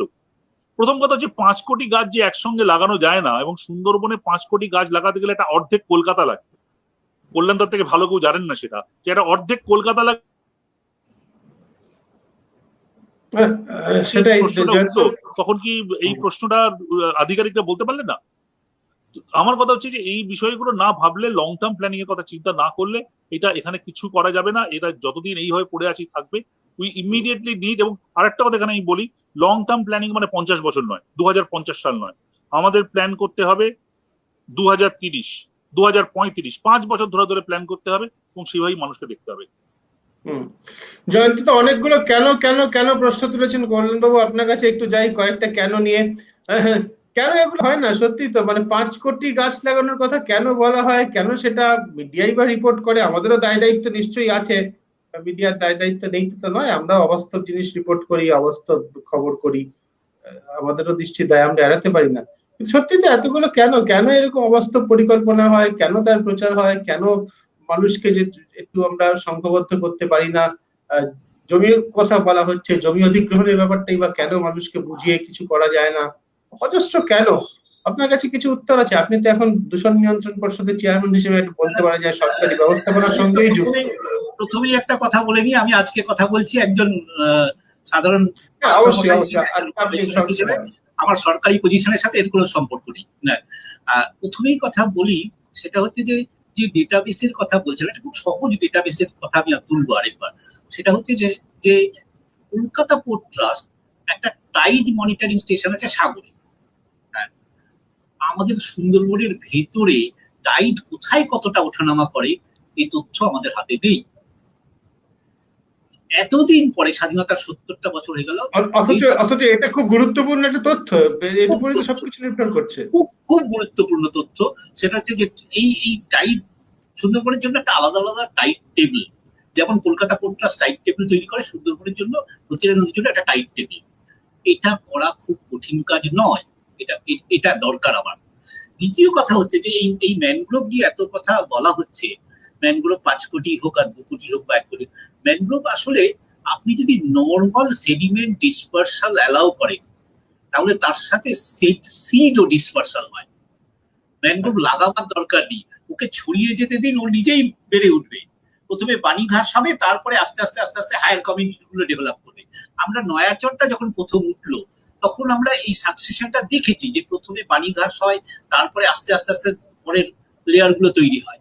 কিন্তু ওই জায়গাটার ভেতরে, যেটাকে ইংরেজিতে আমরা বলি হিউম্যান ইন্টারভেনশন, সেইটা যদি থাকে, তাহলে আপনি একটা বাজার করবে 20,000-25,000 ম্যানগ্রোভ কেটে দেবে। এইগুলো বন্ধ করতে পারলেই কিন্তু এই নর্মাল ডিসপারসালটা, আমি বলছি কি, সুন্দরবনের যে পলি, যেটাকে জোয়ার ছড়িয়ে দিতে চায়, সেটা খুব রিচ ইন নিউট্রিয়েন্ট, এবং তার মধ্যেই কিন্তু ওই বাদাবন ডিসপারসালের প্রয়োজনীয় সমস্ত উপাদানগুলো রয়ে গেছে। আপনি শুধু ওকে ছড়িয়ে যেতে দিন, দেখবেন যে ও নিজেই 5 বছর পরে ওর একটা নতুন জঙ্গল তৈরি করেছে। কমল চক্রবর্তীর কথা আপনারা খুব শুনেছেন বোধহয়, যে ভালো পাহাড় তৈরি করে। কমলদাকে আমি জিজ্ঞেস করলাম যে আপনি যে দাবি করেন যে সত্যি সত্যি কমলদা প্রায় 100 বিঘার উপর একটা জঙ্গল তৈরি করে, আমি কমলদাকে জিজ্ঞেস করলাম যে এই এত গাছ আপনি লাগিয়েছেন? বললো, না, আমি প্রথম দিকে লাগাতাম, এখন পাখিরা লাগায়। হ্যাঁ, আমি কিছুক্ষণ অবাক হয়ে তাকিয়ে থাকলাম, তারপরে বললেন চলুন আমি দেখাচ্ছি কিভাবে পাখিরা লাগায়। হ্যাঁ, সত্যি সত্যি কিন্তু প্রকৃতি কিভাবে রিজেনারেট করে। চেরনোবিলে এখন প্রকৃতি কিভাবে তার নিজের অধিকার ফিরিয়ে আনছে। দেখুন, আমাদেরকেও সুন্দরবনটাকে সেইভাবে একটু ভাবা দরকার যে কিভাবে ন্যাচারাল হাইড্রোজিওমরফিক প্রসেস, এখানে একটু টেকনিক্যাল কথা বললাম, এটা পৃথিবীর সবচেয়ে নবগঠিত ভূমি, যেখানে ভূমি গঠনের কাজ শেষ হয়নি, সেইখানে জয়ন্ত এবং আমরা বলছি যে 50 লক্ষ মানুষ থাকছে। এই থাকাটা একটা অতি বাস্তব। তাদেরকে কিভাবে আমি বাঁচাবো, তাদের জীবনকে একটু কিভাবে সুরক্ষিত করবো, সেইটা খুব ভাবা দরকার। যদি এটাকে ভাবতে হয়, তাহলে আমাকে ওখানে যে হাইড্রোজিওমরফোলজিক্যাল প্রসেসটা অপারেট করছে সেটা বুঝতে হবে। আমি যে কথাটা আগের পর্বে বলতে বলতে থেমে গেছিলাম, সেটা তো একটা পূর্ব পশ্চিমে বিস্তৃত একটা উপকূল, আর সেখানে জোয়ার দক্ষিণ থেকে উত্তরে যায়। ভারতবর্ষের আর কোনো উপকূলে এটা যায় না। আপনি ম্যাড্রাস থেকে উড়িষ্যা পর্যন্ত, মহানদী পর্যন্ত যান, সবটা উপকূলের সাথে সমান্তরাল ভাবে স্রোতটা বয়ে চলে। আর এখানে ট্রান্সভার্স যায়, যার ফলে দেখবেন হুগলি নদী দিয়ে যখন জোয়ার ঢোকে, সে নবদ্বীপ পর্যন্ত পৌঁছে যাচ্ছে। সুন্দরবনের খাড়িগুলো যেখানে মুখ বন্ধ হয়ে গেছে, তার কাছাকাছি গিয়ে থেমে যাচ্ছে। এবং যার ফলে সাইক্লোনিক স্টর্ম সার্জ অ্যাটাক করে যখন, তখনও সে সাউথ থেকে এগিয়ে আসে, দক্ষিণ থেকে উত্তরে এগিয়ে আসে। ফলে আমাদের এবং এখানকার মাটি এখনো মানে কনসলিডেট করেনি, যার ফলে এত ভাঙন। একমাত্র বাদাবনী পারে এই মাটিকে ধরে রাখতে, যার ফলে দেখবেন যে পূর্ব উপকূল দিকের দিকটা যেখানে জঙ্গল আছে, সেখানটা ভাঙছে না যতটা ভাঙছে এই দিকটা। আর একটা জিনিস দেখো, তথ্য কেমন আমাদের এই 54টা দ্বীপের গল্পটা আমরা শুনি, আমি যখন ছাত্র তখন থেকে, আমি একদিন আমরা ছাত্রীদের বললাম যে চলো আমরা একবার গুনে দেখি সত্যি সত্যি কটা দ্বীপ এখন বসতি আছে। ওরা স্যাটেলাইট থেকে গুনতে গুনতে গুনতে আমাকে বললো যে স্যার 33টার বেশি তো দ্বীপ খুঁজে পাওয়া যাচ্ছে না। এবার আমি বুঝতে আরম্ভ করলাম যে কেন। আপনি যদি 1780 জেমস রেনেলের ম্যাপটা খুলে দেখেন, যেটা আমি এডিট করেছিলাম, সেইটাতে সাগর দ্বীপ ছিল 7টা দ্বীপের সমন্বয়, 7টা দ্বীপ ছিল। এখন সাগর দ্বীপটা একটাই দ্বীপ, ফলে অনেক জায়গায় দ্বীপ জোড়া লেগে গেছে, মাঝখানের খাড়িটা জুড়ে গেছে। আমাদের কাছে কোনো তথ্য আছে যে কটা নদী মরে গেছে, কটা দ্বীপ জুড়ে গেছে, সত্যি সত্যি কতটা এলাকায় এখন বসতি মানুষের? এই তথ্যগুলোর কথা আমি বলছি যে এইগুলো আগে নির্মাণ করতে হবে, তবে আপনি একটা লং টার্ম প্ল্যানিং এর কথা যেতে পারবেন। তার আগে পর্যন্ত আপনি যাটা বলছেন, এটা অ্যাডহক বলুন, পিসমিল বলুন, এইভাবে চলুক, কিন্তু আপনাকে লং টার্ম প্ল্যানিং এর কথা ভাবতেই হবে। খুব চমৎকার ভাবে আমি বুঝতে পারলাম কল্যাণ বাবু। আমি আপনি যেটা বললেন সেটা আমাকেও খুব গভীরভাবে ভাবাচ্ছে আর কি, এবং সত্যি এটা নিয়ে আমি এতভাবে নিবিড়ভাবে ভাবিনি কখনো। আমি যেটা বুঝতে পারছি, আপনি যে প্রাকৃতিক উপায়, যেটা রিজেনারেশনের কথা যে বলছেন বা রিজুভেনেশনের কথা শব্দটা জয়ন্ত ব্যবহার করেছেন, সেখানে মানুষের একটা খুব বড় ভূমিকা আছে। আমাদের এখানে অনেকেই প্রশ্ন করছেন, তার মধ্যে আমাদের পরিচিত পার্থপ্রতিম রায়, সাউথ পয়েন্ট হাই স্কুলের শিক্ষক, প্রচুর ছাত্রছাত্রী সারা পৃথিবীতে ছড়ানো, গুরুত্বপূর্ণ গবেষণা করে। স্কুলের ছাত্রছাত্রীদের যুক্ত করার কথা বলছে। ওই অঞ্চলের স্কুলের ছাত্রছাত্রীদের যদি যুক্ত করা যায়, একটা সচেতনতা, একটা ভাবনা, যে কথাগুলো আপনি বলছেন, ওখানকার বাচ্চারা যদি ছোটবেলা থেকে ভাবতে সেভাবে শুরু করে, তাতে কি কোনো একটা গুণগত পরিবর্তন আসতে পারে, যাতে সমস্যাটাকে সম্পূর্ণ অন্যভাবে আমরা দেখতে পারি? আমি বলবো, হ্যাঁ, আপনি বলুন, তারপর জয়ন্তের কথা মধ্যে মানে সেটা হচ্ছে পার্থপ্রতিম খুব গুরুত্বপূর্ণ কথা বলেছেন যে ওরাই ভবিষ্যতের নাগরিক, ওরাই সুন্দরবনটাকে চেনে হাতের পাতার থেকে বেশি। আমরা ভূগোলে বহু কথা ভুল শেখাই। যেমন ধরুন, আমি একটু অপ্রাসঙ্গিক হলে বলছি, দামোদর বাংলার দুঃখ সাহেবরা বলেছিল। এই দামোদর নদীর উজানের দিকটা কয়লা সম্পদে সমৃদ্ধ, ভাটির দিকটা এমন উর্বর যে হ্যামিল্টন সাহেব লিখছেন it can feed entire Bengal. সেই নদীটাকে সাহেবরা বললো বাংলার দুঃখ, কারণ ওরা দেখলো দামোদরে বন্যা হয়, এই বন্যায় পাশের জিটি রোড ভেঙে যায়, পানাগড় আর্মি বেসে জল ঢোকে, মহারাজ বর্তমান তখন খুব শক্তিশালী লোক, তার এস্টেটে জল ঢুকছে, ইত্যাদি ইত্যাদি। অতএব দামোদরকে যেভাবেই হোক শাসন করতে হবে। আমরা স্বাধীনতার পরে 70 বছর ধরে পড়ালাম ছাত্রছাত্রীদের যে দামোদর হচ্ছে বাংলার দুঃখ। আপনি আর একটা নদী ভারতবর্ষে দেখান যে এত সমৃদ্ধি দিয়েছে, কৃষিতে বলুন, শিল্পে বলুন, খনিজে বলুন। এইবার আমি সুন্দরবনের কথায় আসি। বাচ্চাদেরকে যে প্রথম শেখানোর যে কথাগুলো দরকার, সেটা হচ্ছে এগুলো নদী নয়, এগুলো খাড়ি। নদীর একটা উৎস থাকে, ওর একটা মোহনা থাকে। নদী দিয়ে একমুখী জলস্রোত বয়ে আসে, আর এই নদীগুলোতে দ্বিমুখী জলস্রোত, দুবার, একবার জোয়ার ঢুকবে, একবার ভাটায় বেরোবে, 24 ঘন্টা এটা বদলে যাবে। বাচ্চাদের প্রথম শেখানো দরকার। দ্বিতীয় কথা, যে মিসকনসেপ্টটা, নদীর একটা ডান পাড় আছে, নদীর একটা বাঁ পাড় আছে। এই ওরা ধরে নেয় এই বাঁধটা থেকে ওই বাঁধটা পর্যন্ত হচ্ছে, ওপারের বাঁধটা পর্যন্ত যে নদী, তাকে বোঝাতে হবে না নদী তারপরেও একটা প্লাবনভূমি নদী, আমরা সেটাতে দখল করে বসে আছি। ফলে বাচ্চাদের শেখানোটা খুব জরুরি, কারণ তারাই কিন্তু ভবিষ্যতের নাগরিক, তারাই কিন্তু জনমত তৈরি করবে, তারাই এই দেশটা ভবিষ্যতে চালাবে। ফলে সুন্দরবনটাকে আমার মনে হয় সুন্দরবনে পাঠ্যসূচিতে আলাদা করে শেখানো দরকার। সেটা সেটা সেটা একদম দেশজ পদ্ধতিতে আমরা এই বইটা তৈরি করে ফেলতে পারি, এবং সেখানে স্থানীয় শিক্ষকরাও জানেন। তো আমাকে একটা জিনিস আমার মনে আছে, জয়ন্ত, আমরা যখন অনেকবার আইলার পরে যেতাম, তখন একদিন আমি লঞ্চে করে যাচ্ছি, একজন স্থানীয় শিক্ষক, তাকে আমি বললাম যে স্যার একটা জিনিস দেখুন, আপনার বসতি এলাকায় 2 সপ্তাহ বেশি হয়ে গেল জল জমে আছে, জঙ্গলের দিকে তাকিয়ে দেখুন একটুও জল নেই, জঙ্গল থেকে জল পরের দিনই নেমে গেছে। এর সমাধান সূত্র কোথায়? মাস্টারমশাই একটু হেসে বলেছিলেন আমাকে যে স্যার একটা সমাধান সূত্র আছে, সেটা হচ্ছে বাঘদের বলতে হবে তোমরা এবার এপারে এসো, আমরা এবার ওপারে যাবো। হ্যাঁ, দেখুন তিনি হেসে বলেছিলেন, কথাটা কিন্তু খুব গভীর। সেটা হচ্ছে গভীর এই জন্য বলছি যে 200 বছর ধরে জঙ্গলে প্রতিদিন পলি জমেছে, পলি জমেছে বলেই সেই ভূমি অনেক বেশি পরিণত, আমার থেকে অনেকটা উঁচুতে। আর আমি তো নর্মাল সেডিমেন্ট ডিসপারশন অ্যালাউ করিনি। আমাদের বাচ্চাদের এগুলো শেখাতে হবে যে কোথায় কোথায় আমরা ভুল করেছি এবং কোথায় কোথায় আমাদের সংশোধন দরকার। একটু একটু বিনীতভাবে বোধহয় বলতেই হবে যে অনেক ভুল হয়ে গেছে, এই কলোনিয়াল লেগাসিটাকে ক্যারি ফরওয়ার্ড করার দরকার নেই। এবার আমরা নতুন করে সংশোধন করতে আরম্ভ করি, যে কোথায় কোথায় কতটুকু সংশোধন করতে পারি। সবটা পারবো না, কিন্তু কোথায় অনেকটাই সম্ভব। দর্শকরা তো অনেক প্রশ্ন, প্রচুর প্রশ্ন আসছে। একজন বাংলাদেশের সুন্দরবনের অবস্থা নিয়ে আলোচনা করছেন। ওইবাবু, এটা নিয়ে আমাদের আজকে আলোচনার বিষয় নয়, কিছুটা তো কল্যাণবাবু বলছেন, যখন উনি পূর্ব দিকের কথা বলছেন তখন প্রধানত বাংলাদেশের কথাই বলছেন, অবিভক্ত সুন্দরবনের কথা বলছেন। পশ্চিম দিকটা আমাদের এখানে, পূর্ব দিকের কথা বলছেন। পূর্ব দিকে হচ্ছে বাংলাদেশ আর কি, সে কথা উল্লেখ করে গিয়েছেন। আমাদের ফোকাস আজকে নিশ্চয়ই আমাদের সুন্দরবন, যদিও একটা প্রাকৃতিক বিষয় নিয়ে আমরা আলোচনা করছি, ওভাবে তো ভৌগোলিক দেশের সীমানা দিয়ে ভাগ করা যায় না।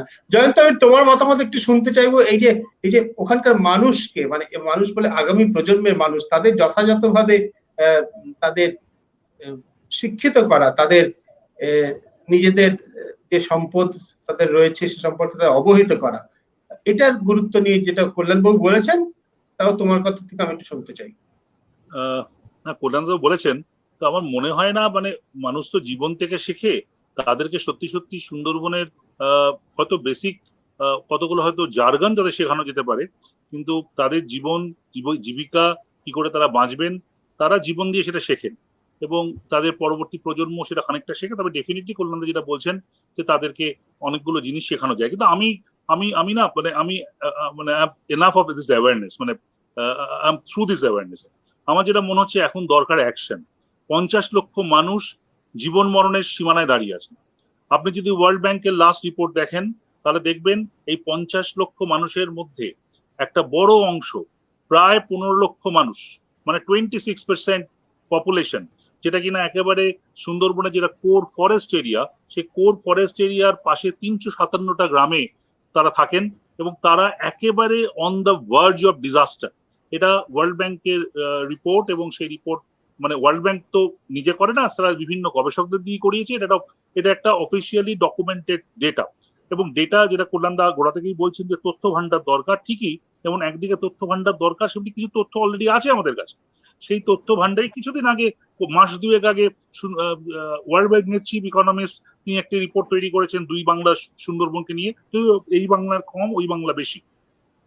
আমি খুব স্পষ্ট করে বলতে চাই যে সুন্দরবনকে এখনই বাঁচাতে এখনকার অ্যাকশন কি। I am not ready to think beyond 2030, কেননা 2030-এর পর সুন্দরবনে কটা মানুষ থাকতে পারবেন না পারবেন, কি পরিস্থিতি হবে সেটা পরের কথা। কতগুলো জিনিস এক্ষুনি করতে হবে। কল্যাণদা সেগুলো সূত্র ধরিয়ে গেছেন, কল্যাণদার সূত্র ধরেই আমি বলছি। এ নিয়ে কল্যাণদার সঙ্গে আমার অবিরত আজ সকালেও আলোচনা হয়েছে। প্রথম কথা, সুন্দরবনের প্রত্যেকটা জায়গা ইকুয়ালি ভালনারেবল নয়। সুন্দরবনের এই মুহূর্তে যদি আপনি চেহারা দেখেন তাহলে পশ্চিম সুন্দরবন যেটা, অর্থাৎ 4টে যে মানে কাকদ্বীপ সাব ডিভিশনের আন্ডারে যে 4টে ব্লক, অর্থাৎ কিনা পাথর প্রতিমা, নামখানা, সাগর, কাকদ্বীপ, এই যে অঞ্চলটা, এইটা হচ্ছে মূলত ভালনারেবল এরিয়া। এবং আপনি দেখেন যে একের পর এক সাইক্লোন, সেটা বুলবুল বলুন, সেটা ইয়াস বলুন, সেটা আমফান বলুন, সেটা কিন্তু মোটামুটি ভাবে এই চত্বরটাতেই পড়ে, কেননা ওইখানেই সেটা হয়তো প্রাকৃতিক নিয়মেই ওই খাঁড়িটা যেটা ওয়েস্ট বেঙ্গল এবং উড়িষ্যার যে কোস্টটা সেইখানে এসে পড়ে। সুনন্দ বন্দ্যোপাধ্যায়, আমাদের কলকাতা বিশ্ববিদ্যালয়ের জিওগ্রাফির অধ্যাপক, ও রিসেন্টলি একটা পাবলিশ করেছে পেপার, তাতেও দেখিয়েছে কিভাবে আগে যে ঝড়গুলো অন্ধ্রপ্রদেশের দিকে বেশি পড়তো, সেই সাইক্লোন গুলো এখন বেশিরভাগ সুন্দরবন এবং উড়িষ্যার দিকে চলে আসছে। সুতরাং এটা এখন এস্টাবলিশড। তাহলে আমার কথা হচ্ছে সুন্দরবনটাকে আগে ভাগ করে দিতে হবে, যে কোন কোন জোন গুলো বেশি ভালনারেবল সেগুলোর দিকে আগে নজর দাও, পরে অন্য দিকে নজর দেওয়া যাবে। গোসাবার একটা বড় অংশ, কুমিরমারি, ছোট মোল্লাখালী, এগুলো যথেষ্ট ভালনারেবল। ওদিকে হিঙ্গলগঞ্জ, সন্দেশখালী, ওগুলো ভালনারেবল। সুতরাং এই 19টা ব্লক নিয়ে যে সুন্দরবন তৈরি, 13টা সাউথ 24 পরগনা এবং 6টা নর্থ 24 পরগনা, এই 19টা ব্লকের মধ্যে যে অংশগুলো, আমি একটা ব্লক পুরো বলছি না, যে অংশগুলো, যেমন এই মুহূর্তে পাথর প্রতিমার প্রায় পুরো ব্লকটাই জলের তলায়, মৌসুমী একটা দ্বীপ সেটা জলের তলায়, সাগরের একটা অংশ মুড়িগঙ্গার দিকে জলের তলায়, সেই জায়গাগুলো। এবার এটার জন্য তো আর নতুন করে সার্ভে দরকার নেই, আমরা তো সাধারণ মানুষকে জিজ্ঞাসা করলেই তো এই ডেটাবেসটা পাবো যে কোন কোন এবারের ইয়াসে কোন কোন নদী বাঁধটা ভাঙলো, কোথায় কোথায় ভাঙলো, সেটা একটা প্রথম দরকার। সেই তথ্যটা আপাতত একসঙ্গে দরকার। দ্বিতীয়ত, যে সুন্দরবনের মানুষের রিজুভেনেশন, বারবার করে আমি বলছি, শুধু কিন্তু ফিজিক্যাল রেজিলিয়েন্স দিয়ে বাঁধ বাড়িয়ে সুন্দরবনের মানুষকে বাঁচানো যাবে না, তার সঙ্গে সোশ্যাল রেজিলিয়েন্স দরকার। কি করবেন ওখানকার মানুষ, কি কাজ করবেন, পয়সা কোথা থেকে পাবেন? আমি গত প্রায় 10 বছর ধরে সুন্দরবনের কয়েক হাজার মানুষের সঙ্গে ডকুমেন্টেড ইন্টারভিউ করেছি, এটা একেবারে মন্ত্রী থেকে আরম্ভ করে একেবারে স্থানীয় তলার মানুষ অব্দি, এবং everything has been documented and has been analysed. সেখান থেকে খুব ইন্টারেস্টিংলি 4টে পয়েন্ট বেরিয়ে এসছে, যে 4টে পয়েন্ট সুন্দরবনের মানুষ মনে করছেন, বা সব এক্সপার্টরাই মনে করছেন যে এইগুলো গুরুত্বপূর্ণ। একটা হচ্ছে ইনস্টিটিউশনাল আপগ্রেডেশন। আপনি পঞ্চায়েতের যে ব্যবস্থাগুলো আছে, আজকে পুরুলিয়ার একটা পঞ্চায়েত বাঁকুড়ার একটা পঞ্চায়েতের সঙ্গে সুন্দরবনের পঞ্চায়েতকে একভাবে দেখলে হবে না, একভাবে ফান্ড করলে হবে না। ওইখানকার পঞ্চায়েতগুলো একটা স্পেশাল সিচুয়েশনে আসে, তাদেরকে আপনাকে স্পেশালি একটা ট্রেন করতে হবে, তাদের ক্যাপাসিটি বিল্ডিং করতে হবে, যে এই ধরনের ডিজাস্টারকে কাউন্টার করতে গেলে কি লাগে তাদের করতে হবে।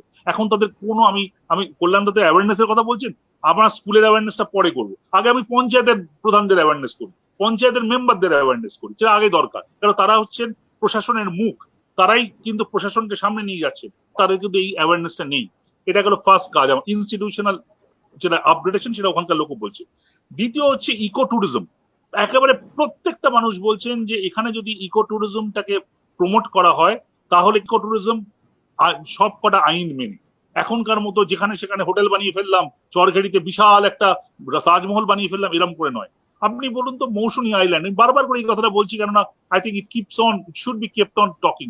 মৌসুমীতে আপনি ম্যানগ্রোভের কথা বলছেন সুদীপ্ত দা, মৌসুমীতে সমুদ্রের ধারে একটা বিরাট ফরেস্ট ডিপার্টমেন্টের অংশ, সেখানকার ম্যানগ্রোভ সাফ করে 104খানা হোটেল তৈরি হয়েছে, কমপ্লিটলি ইলিগাল। এনভায়রনমেন্ট ডিপার্টমেন্টের কোস্টাল রেগুলেশন দরকার, সেটা পলিউশন কন্ট্রোল বোর্ডের নয়, এনভায়রনমেন্ট দপ্তরে। আমি এনভায়রনমেন্ট দপ্তরের আধিকারিককে জিজ্ঞাসা করলাম, তিনি বলেন এরকম হয়েছে নাকি, তারা কিন্তু ইন্টারনেটে বিজ্ঞাপন দিচ্ছেন, আপনি এক্ষুনি প্রোগ্রামের পর একটা টাইপ করুন মৌসুমী ক্যাম্প, দেখবেন 100টা নাম বেরিয়ে আসবে। কি করছি আমরা? কিছু করছি না। তাহলে প্রথম কথা হচ্ছে ভাবের ঘরে চুরি করলে হবে না।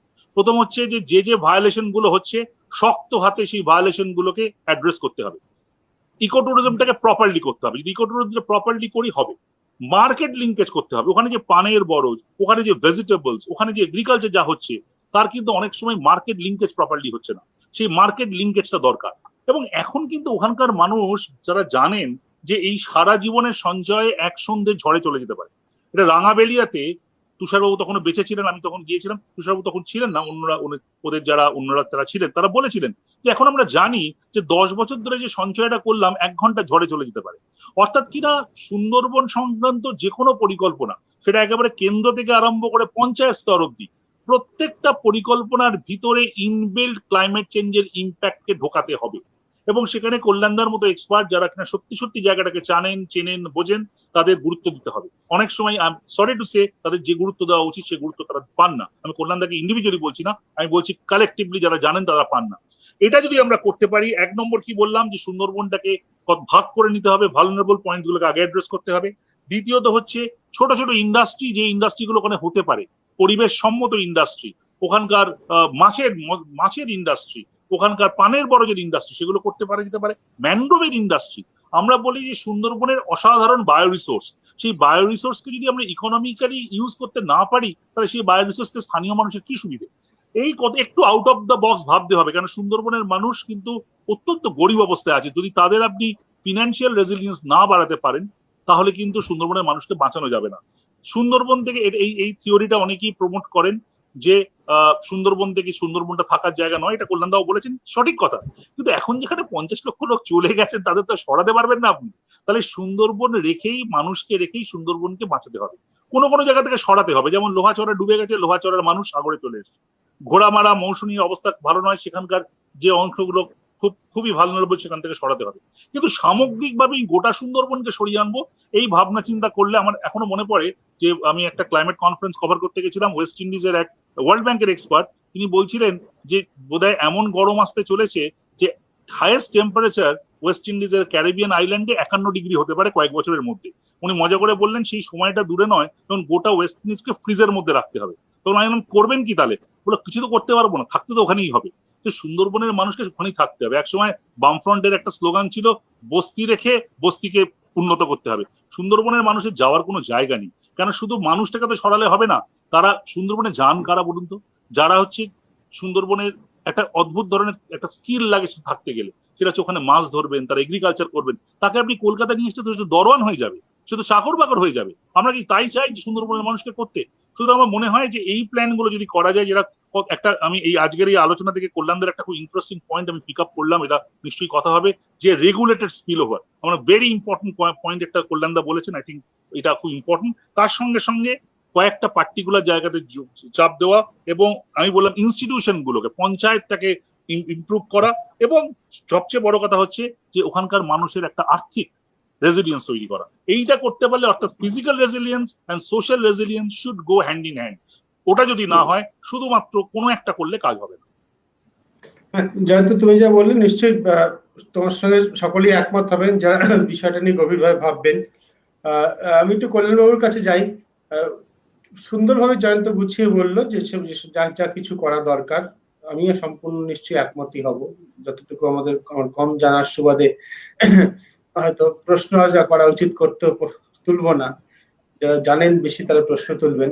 কিন্তু একটা জিনিস কল্যাণবাবু, এই সমস্ত কিছুর মূলে শেষ পর্যন্ত যেটা প্রয়োজন সেটা হচ্ছে যে রাজনৈতিক সদিচ্ছা। কর্তা ব্যক্তিরা যারা আছেন রাজ্য স্তরে, কেন্দ্রীয় স্তরে আরো বেশি গুরুত্বপূর্ণ তাদের অবস্থান। তারা কি ভাবছেন, তারা বিষয়টাকে এই দৃষ্টিভঙ্গি থেকে দেখছেন কিনা, নাকি তারা মনে করছেন যে এতদিন যেভাবে চলে এসছে সেভাবেই চলছে তো না। আমরা তো দেখছি পরিবেশের যেরকম পরিবর্তন হচ্ছে, যেরকম প্রভাব প্রকৃতি যেরকম ভাবে আহ মানুষের উপর কি বলবো, প্রকৃতিকে আমরা যেভাবে নিংড়েছি, তার যে প্রকৃতি যেভাবে ঘুরে দাঁড়াচ্ছে, মানুষকে স্মরণ করিয়ে দিচ্ছে যে সে এরকম অবিমৃষ্যকারী শোষণ সে আর সহ্য করবে না। তারপরে তো রাজনৈতিক নেতৃত্বকে ভাবতে হবে, দেশের কর্তা তো আসলে তারা। সেই সব জায়গায়, সেই সব স্তরে কোনো ভাবনার পরিবর্তন আপনি লক্ষ্য করেন? আপনি বহুদিন ধরে এ নিয়ে কাজ করছেন। পশ্চিমবঙ্গের সরকার পরিবর্তনে 10 বছর হয়েছে, কেন্দ্রে একটা নতুন সরকার এসছে 6 বছর হয়ে গেল, 7 বছর প্রায় হতে চললো, হয়ে গেল 7 বছর। কোনো পরিবর্তন চোখে পড়ে? এতদিন ধরে যা হয়েছে, নতুন কিছু করা দরকার, তারাই তো করবেন, কিছু মনে হচ্ছে করা হবে কল্যাণবাবু? দেখুন, একটা অনেক প্রশ্ন এখানে উঠছে, তো তার মধ্যে একটা খুব গুরুত্বপূর্ণ আমার মনে হয়েছিল, বোধহয় সুভাষ নস্কর করলেন, সেটা হচ্ছে যে উনি বললেন যে এই 19টা ব্লকের মানুষদের নিয়ে যে একটা কনভেনশন করা, এইটা আমি বোধহয় সব লোককে, এই 50 লক্ষ মানুষকে ডেকে এনে কনভেনশনের কথা বোধহয় বলেননি। যারা একটু সচেতন শিক্ষক এবং যারা মাটিটাকে চেনেন, নদীটাকে চেনেন, জলটাকে যারা চেনেন, অন্যদের শেখাতে পারবেন, যারা অন্যদের শেখাতে পারবেন, তাদের যে চিরায়ত অভিজ্ঞতাটা, তারা প্রতিদিন নদীটাকে দেখেন, তাদের প্রতিদিন জীবনযাপনটাকে দেখেন, এই চিরায়ত জ্ঞানটা খুব গুরুত্বপূর্ণ। আমাদের প্ল্যানিং প্রসেসে আমরা এটা কখনো ব্যবহার করিনি, এটা প্রথম আমার মনে হচ্ছে। দ্বিতীয় যেটা মনে হচ্ছে, দেখুন, পাবলিক ওপিনিয়ন বিল্ড করতে হয়। পাবলিক ওপিনিয়ন একদিনে হয় না। পাবলিক ওপিনিয়ন বিল্ড করলে, যদি পলিটিক্যাল পার্টিরা একসময় বোঝেন যে এটা রিফ্লেক্টেড হবে পরের ইলেকশনে, তখন কিন্তু প্ল্যানিং এ এটা ঢুকতে বাধ্য। আমার ধারণা যে সুন্দরবন নিয়ে এরকম একটা চেতনা সরকারি স্তরে এবার অন্তত আরম্ভ হয়েছে। হ্যাঁ, এবার মাননীয় মুখ্যমন্ত্রী কিছু কথা বলেছেন, যেটা আমার কাছে যে শুধু শুধু বারবার কংক্রিটে করে কি লাভ হয় তাদের। হ্যাঁ, উনি বলেছেন যে কেন কেন আমরা মানে একটু অন্য ভাষায় বলেছি, ইন্ডিজিনাস টেকনোলজি গুলো বেশি করে ব্যবহার করি না, ইত্যাদি ইত্যাদি। ফলে এই টুকরো টুকরো কথাগুলো একটু লক্ষণীয়। ফলে এইবারই কোথায় আমার মনে হচ্ছে ধীরে ধীরে ধীরে ধীরে পাবলিক ওপিনিয়নটাও তৈরি হবে, এবং সরকারও বোধহয় বুঝতে পারবে যে এবার ঠিক কোন পথে আমাদের হাঁটা উচিত। আবারও বলছি যে এত কথা যখন আমরা আলোচনা করছি, তখন আমাদের এই সুন্দরবনকে একটা স্বতন্ত্র ভৌগোলিক অঞ্চল হিসেবে চিহ্নিত করে পরিকল্পনা নিতে হবে। এটা আর 5টা জায়গা নয়, এটা একেবারেই ভিন্ন ধরনের একটা জায়গা। যেটা আমি আবারও বলছি যে এখানকার যে জলস্রোত আমি দেখি, এগুলো নদী নয়, এগুলো খাড়ি। দ্বিতীয় হচ্ছে, আমি আবারও বলছি, এগুলো শুধু জলের স্রোত নয়, এগুলো বহমান পলির স্রোত, এবং সেই পলিটা পৃথিবীতে সর্বোচ্চ। 100 কোটি টন পলি মোহনায় এসে ফেলে এমন নদী পৃথিবীতে আর একটাও নেই। এবং সেই পলি জোয়ারের টানে প্রতিদিন ওই 13টা খাড়ি দিয়ে উত্তর দিকে চলে যায়, আবার ভাটায় ফিরে আসার চেষ্টা করে। এইরকম একটা পরিস্থিতি আপনি পৃথিবীর অন্যত্র দেখতে পাবেন না। এবং এটা হচ্ছে পৃথিবীর সবচেয়ে নবগঠিত একটা ভূখণ্ড, যেটা প্রতিদিন বদলে যাচ্ছে। অথচ আমার কাছে কিন্তু পরিকল্পনার সময় আমি এইসব তথ্য মাথায় রাখছি না। সাইক্লোনিক স্টর্ম সার্জের কথা যখন আপনারা উঠছেন, ক্লাইমেট চেঞ্জের কথা বলছেন, যে সি সারফেস টেম্পারেচার গ্লোবালি কতটা বাড়ছে জানেন? অ্যাভারেজ হচ্ছে 0.06 ডিগ্রি সেন্টিগ্রেড পার ডিকেড, আর বে অফ বেঙ্গলে এটা 0.5 ডিগ্রি সেন্টিগ্রেড পার ডিকেড। যার ফলে আপনি দেখবেন যে সাইক্লোনিক স্টর্ম সার্জ আয়লার সাথে পরেরটা এলো প্রায় 10 বছর পরে, আর তারপরে ফ্রিকোয়েন্সি গুলো দেখুন, প্রায় 6 মাস 1 বছর পরে পরে একটা করে সাইক্লোন আসছে। তার মানে আমাকে ধরে নিতে হবে যে এই চেঞ্জিং ক্লাইমেটিক সিচুয়েশনে সাইক্লোনিক স্টর্ম সার্জ আমার বারে বারে আসবে, বছরে একটা, বছরে দুটো, এটা সুন্দরবনকে নাড়িয়ে দিয়ে যাবে। ফলে আমাকে পরিকল্পনা সেই মতো নিতে হবে। জয়ন্ত যেটা বললেন, আমাদের প্রাইমারি কনসার্ন কিন্তু এই 50 লক্ষ মানুষের জীবন জীবিকা।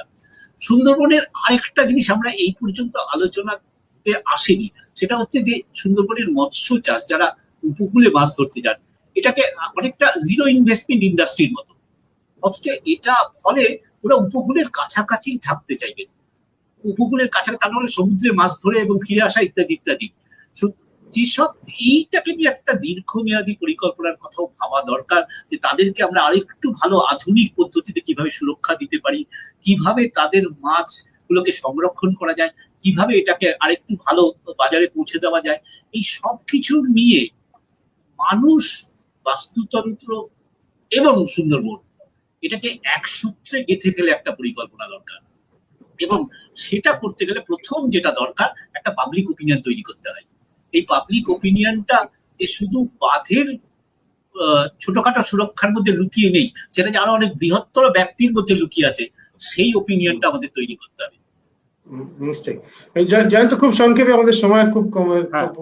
না, পাবলিক ওপিনিয়নটা কারা করবে? পাবলিক ওপিনিয়ন তো করে কলকাতার মানুষ। সুন্দরবনকে নিয়ে তখন আমরা কথা বলি যখন ঝড়টা আমাদের কাছে আসে। যখন আয়লা আমাদের কাছে ধাক্কা মেরেছিল, তখন কলকাতার মানুষ সাংঘাতিক তাতে সেটা নিয়ে ইমোশনাল হয়ে উঠেছিলেন। যখন বুলবুল হয়েছিল 2019-এর নভেম্বরে, যেহেতু ঝড়টা কলকাতায় আসেনি, আমরা কেয়ার করিনি, আমরা মেন স্ট্রিম কাগজে একটা লাইনও লিখিনি। আবার যেই আমফান কলকাতায় এসছে, তখন আমরা লিখেছি।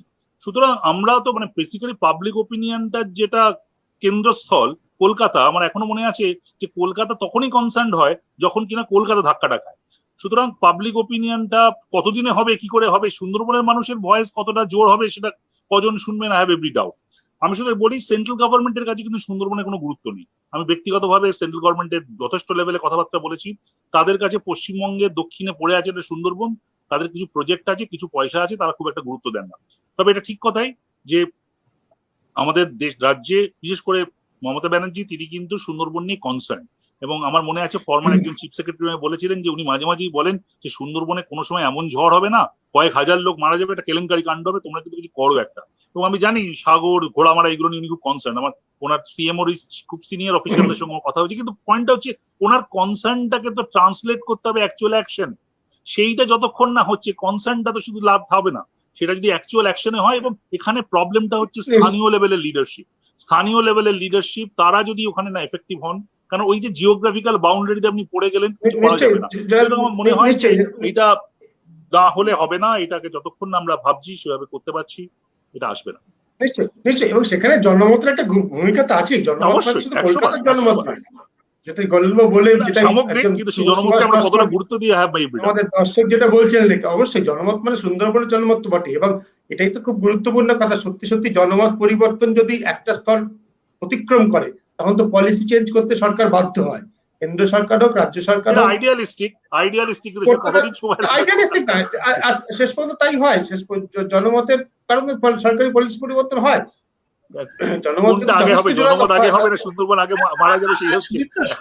সতীদাহ একদিনে রদ হয়নি, বিধবা বিবাহ একদিনে চালু হয়নি, অনেকদিন লড়াই করতে হয়েছিল।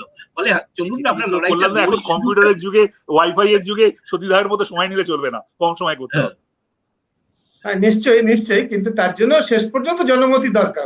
আজকের ইন্টারনেটের যুগে, সোশ্যাল মিডিয়াও যা তৈরি করছে, আমরা এই মুহূর্তে যেটা করছি, কল্যাণ বাবু, আমি, জয়ন্ত, তুমি এবং আমি যা বসে যা করছি, এটা জনমত তৈরি করাচ্ছে, ছাড়া কি?